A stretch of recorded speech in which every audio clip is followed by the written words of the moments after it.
Caros amigos, tudo bem? Meu nome é Renato Serra e essa é a Reciclagem Democrática. E a semana na política pegou fogo, eu tive que pegar alguns assuntos aí aleatoriamente, construir aí a linha de pensamento, o comentário que vocês estão acostumados. Queria agradecer a você que acompanha esse canal. Peço que você ajude a divulgar esse canal, compartilhe esse vídeo, fale com os amigos, divulgue, se inscreva, vai lá, curta, assista todo esse vídeo. Ele é um pouquinho longo, mas nos tempos de hoje, né, que é tudo muito corrido, mas se você puder assistir, eu acredito que isso vai te ajudar bastante a formar a sua opinião, tá bom? Dito isso, vamos aos principais assuntos da semana.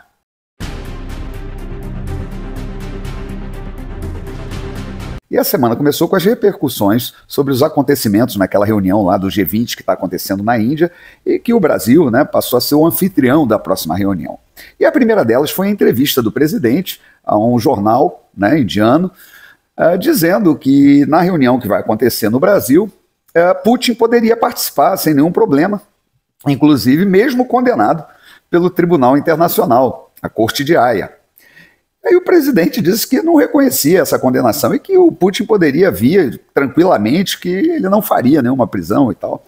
Obviamente, né, que Lula, como todo pelego amestrado, ele teve que voltar logo atrás a esse tipo de declaração, mas o mais impressionante foi ele continuar depois dizendo que ia estudar esse tribunal, já que os Estados Unidos não é signatário, que é uma mentira, ele é signatário do acordo, só não reconhece, vamos dizer, o estatuto, né, da corte, até porque os Estados Unidos se envolve enrolado em muitas guerras, mas também a Rússia não é signatária, aí sim, é verdade. Mas é incrível, porque toda vez que há um problema interno, né, alguma coisa que a esquerda não aceita, Lula já recorreu várias vezes a denunciar o Tribunal de Haia, né, denunciar Bolsonaro, denunciar o golpe, denunciar não sei o que, tudo no Tribunal de Haia. Aí é o tribunal que ele não reconhece quando condena alguém do seu espectro ideológico, né, um ditador, que é o caso do Putin. E o pior é que a condenação que o tribunal fez contra Putin tem a ver com a guerra, mas não é pela guerra propriamente, sim por tráfico de crianças da guerra, né, órfãos ali que foram levados para a Rússia, né, não ficaram no seu país de origem. Então isso daí gerou uma condenação na Corte Internacional. Flávio Dino rapidamente também apareceu para dizer que vai avaliar se caso pode ou não prender o Putin, caso ele venha no Brasil e tal, que complica muito a situação do Brasil dentro do cenário internacional. Nós sabemos que a geopolítica é uma coisa bastante complexa, as relações com a Rússia são importantes, assim como a China, Estados Unidos e todas as outras mais, o Brasil deve sim conversar com o mundo, mas a do lado ditador não faz parte dessa cartilha, vamos dizer, diplomática. Isso acaba causando problemas com outros países e com constrangimentos. Mas, falando em constrangimentos, não tivemos só isso na reunião do G20. As duas imagens, vamos dizer, mais compartilhadas na internet sobre a reunião foi exatamente uma confraternização ali que estava antes de uma das reuniões e tal, com os membros do G20, que tinha uns brindes ali na mesa. O Lula foi lá discretamente, pegou 2 kits assim, ficou olhando, procurando onde estava a Janja, aí entregou assim meio de lado assim para ela os brindes, ela meio dissimulada, olhando para um lado e para o outro, enfiou na bolsa.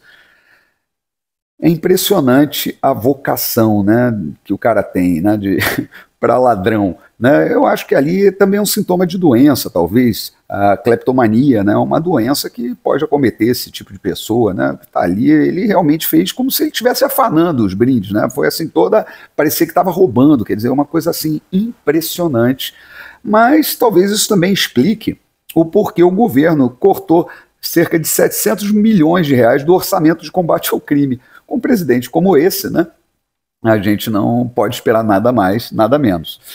A outra imagem, né, que ficou também marcada do G20 foi do presidente completamente bêbado, né, e abraçar uma mulher lá e se escorar na mulher, quer dizer, ele não estava conseguindo nem ficar em pé, né, ao ponto de chegar as pessoas ali para separar, quer dizer, uma vergonha, né, esse é o homem que, segundo a esquerda, ia recuperar a imagem do Brasil no exterior.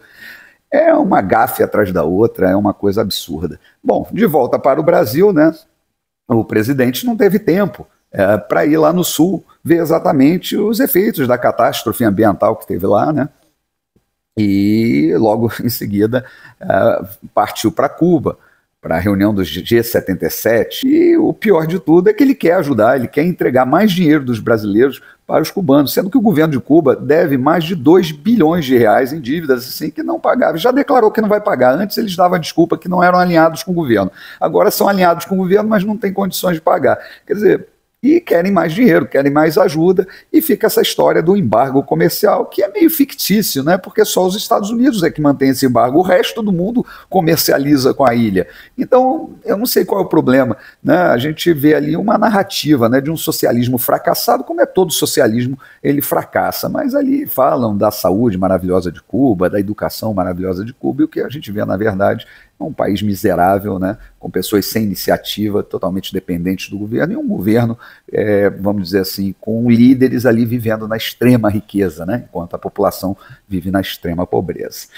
Com relação à própria catástrofe, né, que teve lá no Sul, um jornalista bastante conhecido da gente aí, o Alexandre Garcia, um homem sábio, um homem com décadas de jornalismo sério, chegou ali num dos seus programas, né, a falar que havia uma denúncia em relação a 3 barragens construídas na época do governo do PT, que não haviam observado as medições ambientais e teriam sido subdimensionadas na sua execução e que, por isso, teria favorecido aquela tragédia.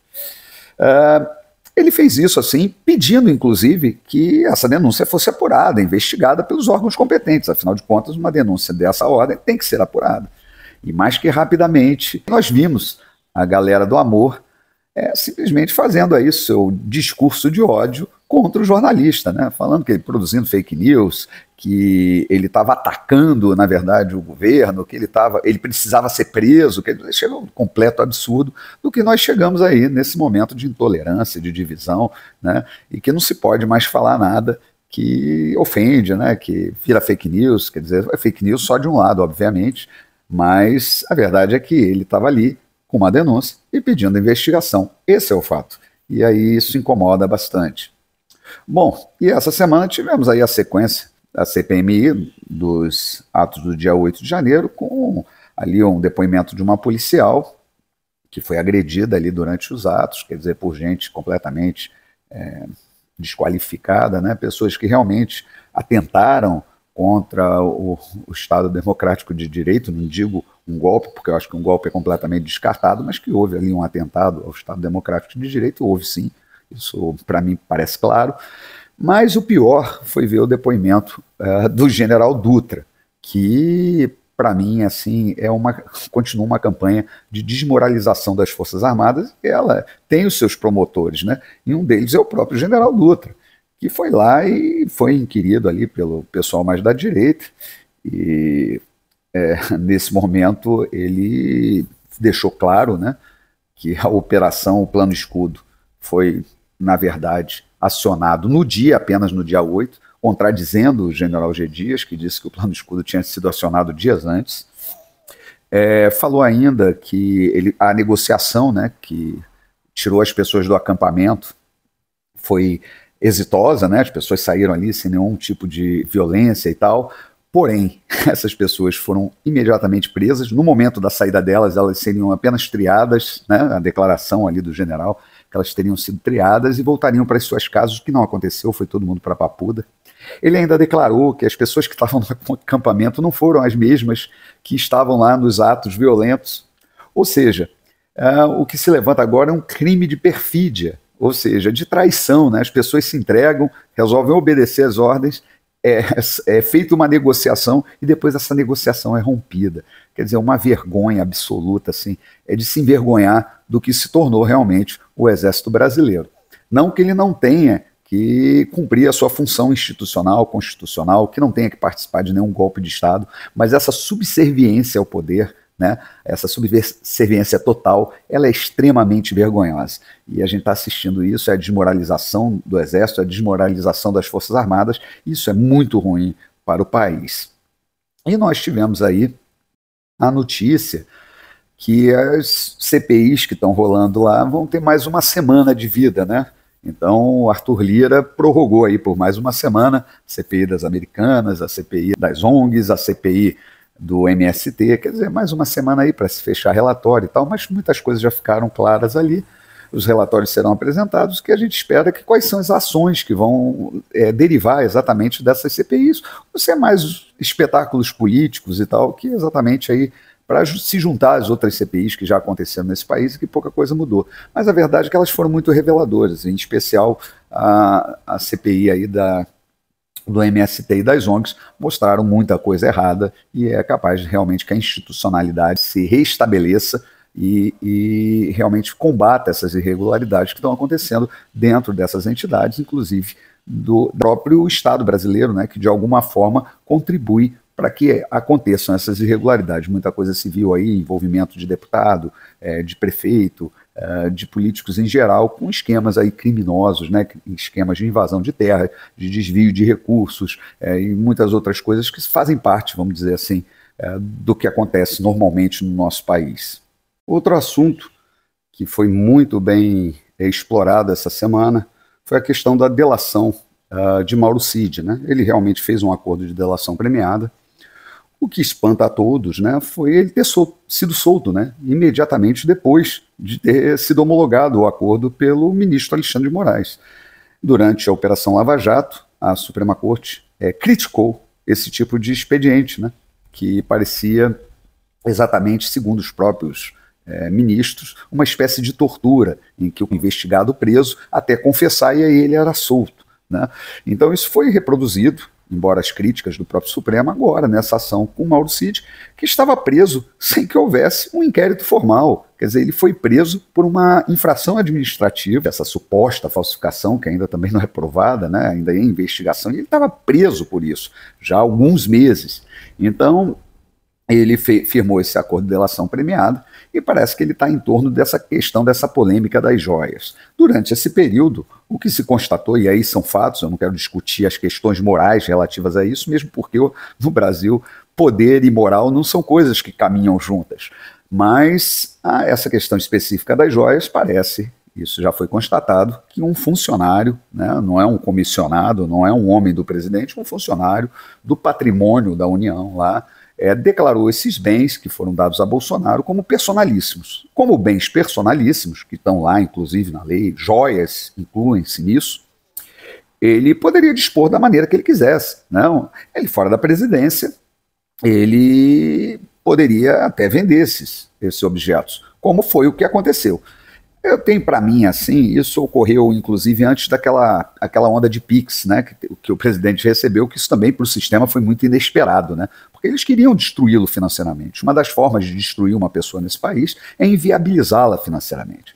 Então eu acredito que o presidente tenha posto essas joias para vender, primeiro porque ele não usa Rolex, ele usa um Cássio lá de R$100. Nunca apareceu com nada diferente, que a gente vê do Bolsonaro, né, que são criticadas a sua simplicidade, mas é a verdade, ele é assim. Então, talvez a venda desses relógios fosse para fazer um caixa, inclusive, para pagar advogados aí, quantas ações que ele ia tomar, né, ia receber, e de fato, essas ações iam acontecer e estão acontecendo.